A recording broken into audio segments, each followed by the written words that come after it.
On Orbitz, Mac users are steered toward pricier hotels. Dana Mattioli joins us with today's Page One story in the Wall Street Journal. Dana, tell us about Orbitz found some interesting data about different spending habits between Mac and PC users. Tell us about that. That's right. So there's this Apple demographic that spends a lot more money than their Mac counterparts, PC counterparts. So they spend $20 to $30 more per night, which is a lot when the average hotel room goes for $100 on Orbitz. They are more likely to get a 4 or 5 star hotel. When they get the same hotel room as a PC user, they get the bigger room with more upgrades. So Orbitz found this out in about October, and they've been changing their site to kind of tweak it to capture those, incremental dollars. I think we have on screen now we'll get that up, that shows some examples of what we actually see on Orbitz. Okay, this is the graphic that we have in the paper today. Right. You were showing us in Miami. It looks like you could see at least a couple extra hotels over $200 that are being shown to Mac users on the left versus PC users on the right. Yeah, there's a few ways this is displayed. So in some cities, it's exactly the same for Mac or PC. But in some other ones, the Mac user will get hotels that the PC user doesn't see at all, that are like 300 and above per night, 5 stars, that the PC user is not going to see that on the first page, which is where most people book. And in other instances, there'll be a similar array of hotels, but toward the top, which is the most important part of search results, obviously, that Mac user will have like these 5-star expensive hotels, whereas they will be at the bottom of the list for the PC user. Okay, tell us, I'm really curious, why isn't this something that these guys figured out sooner?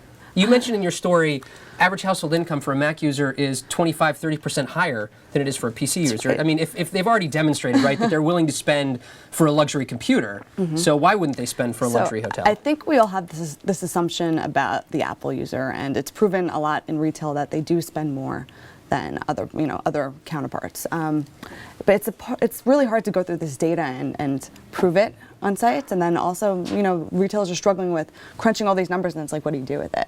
So Orbitz is kind of ahead of the curve here. We've spoken to countless retailers, and no one's doing this yet in optimizing this and saying, That's kind of fascinating. So are there any other industries that are taking advantage of this kind of data? None of their peers are doing this. We spoke to Expedia, Priceline, some of the other ones.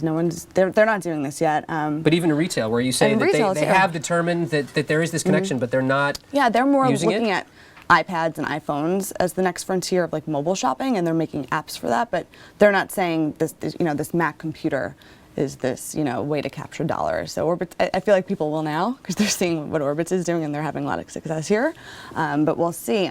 But retailers are really just, e-com's the biggest arm of retail right now. It's fastest growing. So they're trying to see how they could bolster this, and this is one of those ways. And it's funny because if you were to click on a hotel on a Mac, it's going to recommend 3 other hotels, and they'll be higher priced in a lot of instances than what the PC person's seeing. So they're just trying to, they say they're catering to your needs, but really it's capturing that spend. Okay. Is this going to create any kind of a PR problem? It was fascinating in your story that you got Orbitz to totally cooperate with you. You got the data scientists to give you some great stuff.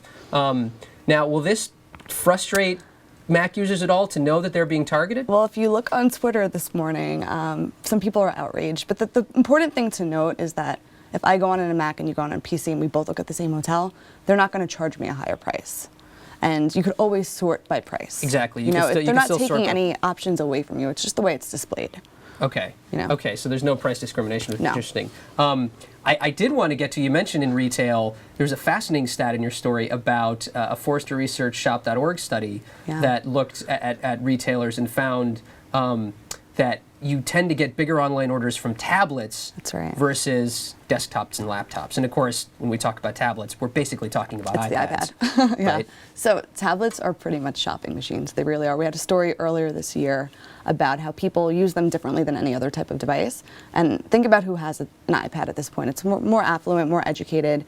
You use it at home. It's not really a mobile device in a lot of ways. You're using it on your couch on the weekend. You're browsing through it. It has great photos, easy to shop from.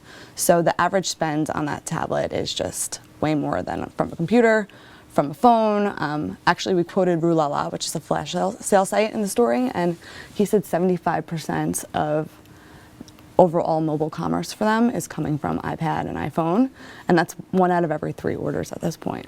So Great. It's huge. Dana, thank you for joining us. The other interesting takeaway, of course, from Dana's Page One story, which everybody should check out, is that data scientists are if you need a job, go major in stat or computer science, because all these sites, and move to California, all these sites are looking for data scientists to analyze all this data that's coming in. Thank you very much for joining us this morning, Dana.